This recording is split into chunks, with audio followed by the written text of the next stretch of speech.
گھنے جنگل میں ایک شیر رہتا تھا۔ وہ جنگل کا بادشاہ تھا۔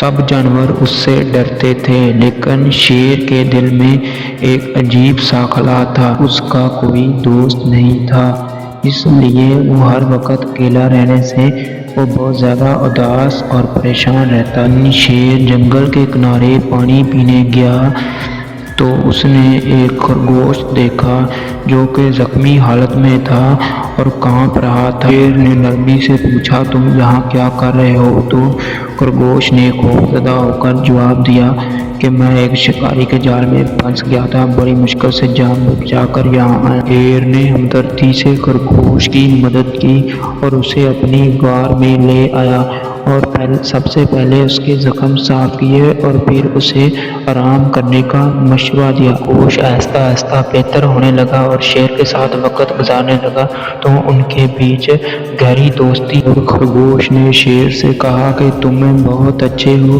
تمہیں دوسروں کی مدد کرنا چاہیے، اس سے تمہارا دل بھی خوش رہے گا۔